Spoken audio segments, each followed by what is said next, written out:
Greetings, I'm Mark with Unlimited Story, a channel dedicated to writing, world building, marketing, and most importantly, getting it all done. If that's interesting to you, consider hitting up our website, unlimited-story.com. In this video, I'm going to be covering how to use Kindle Vella. It's not really out yet, and how to use it is really simple. So actually, I'm going to be covering it more specifically from a marketing standpoint. So if that sounds good to you, just sit tight.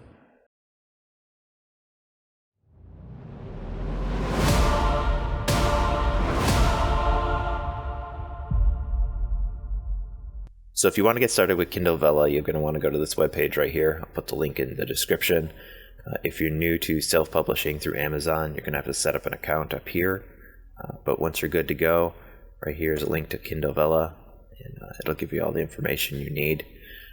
Chances are, if you're watching this, you've already kind of gotten into self-publishing, so you can just sign in here, and the link to start creating is right up here on the top.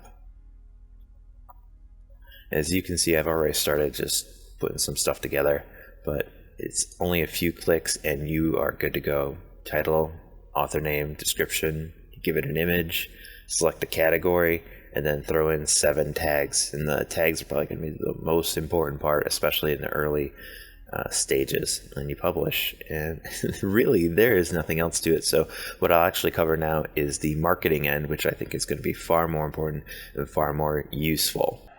So on my drive to work, I was thinking about how this whole Kindle Vella system works and thinking about, hey, this is a brand new platform that's going to be coming out. Everyone's going to be on a even playing field. So what is the best practices that could be used to give like the maximum effect, return on investment?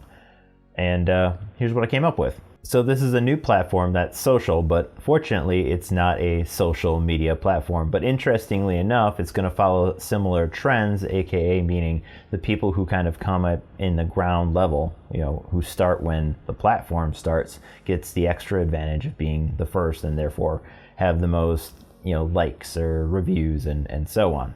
So that means while this Kindle Vella system is in beta, which is right now, it is kind of a time of exploration, discovery, and I guess testing the waters.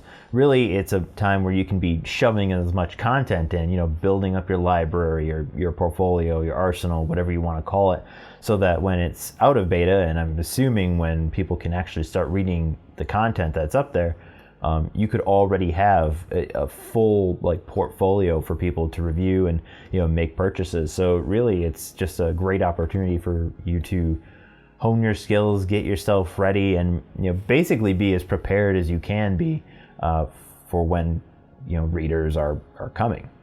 So here's something to think about. Your top 10 publishers, your big boys, aren't going to switch over to this platform right away. It's not guaranteed. It's not safe money. It's something new, and new things are typically dangerous, and they're not safe money. While smaller, self-published authors, smaller publishers may be able to just turn on a dime and say, hey, let's try this while, the ground is still fresh. So let's give it a go. So here's some quick math for you. If you say it's 7 cents per 1,000 words, and the only reason I'm picking those numbers is because that's kind of the consensus on Reddit, or at least what they're thinking it is. But there's no guarantee, and that of course can fluctuate because we have no idea what a token is actually worth at this moment. But either way, if it is 7 cents per 1,000 words and you write 100,000 words, you just made $7. Okay? So somebody reads the entirety of your episodes, all of them, and it's 100,000 words, you just made $7. But we don't even know exactly if that's your full cut. But hey, still $7 for a digital, which you did not have to do anything for, right? Like you wrote it, but you didn't have to, create artwork. You didn't have to get covers made. You didn't have to do any, design work. $7 isn't too bad. Now for the big boys, your top 10 publishers, that may not be enough profit margin. But if you're just you, or if I'm just me, $7 is $7. Now getting back to business, there are 2 approaches that I see kind of working on this platform. And it's not really 2 approaches as basically weighing how you're going to use your time. So those 2 approaches are, 1, you focus on one title, one book, series, whatever, and just knock out as much content as you can. Whether you want to work on 3 episodes a week for 5 weeks, so you have a total of 15 episodes and you just keep going, that's great.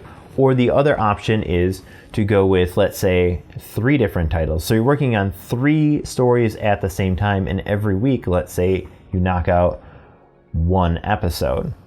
So there are pros and cons to each, but essentially I'm looking at this multiple episode option, 3 different titles, and you could pick different categories.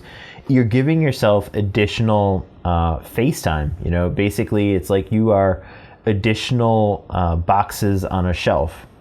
More people can see you, and if you're going through different genres, your name appears in multiple places. Or if you want to stick with the same genre, imagine that your title shows up multiple times, or your name shows up multiple times. People think like, oh, hey, maybe I should check this person out. They're producing a lot of content. Now, on the other hand, you can really burn yourself out. So you have to know yourself. You really should know yourself before you just kind of hop on, because, the last thing you want to really do is tarnish your name, because your name is your brand. And actually I'll be covering a video on this in detail, but essentially don't bite off more than you can chew. You always want to underpromise and overdeliver. That will make your readers, your customers, whatever you want to call them, very, very happy. So beyond that, there's really nothing else I can tell you without going into severe speculation. Of course, there's going to be stuff like exposure and referrals, and your ratings are going to be important. That's marketing 101. So, as more information becomes available, I'll end up covering it. Is there anything else you want to add? If so, put it in the comments or just hit me up on Discord. Consider subscribing, or at least watch another one of my videos that YouTube recommends. Peace.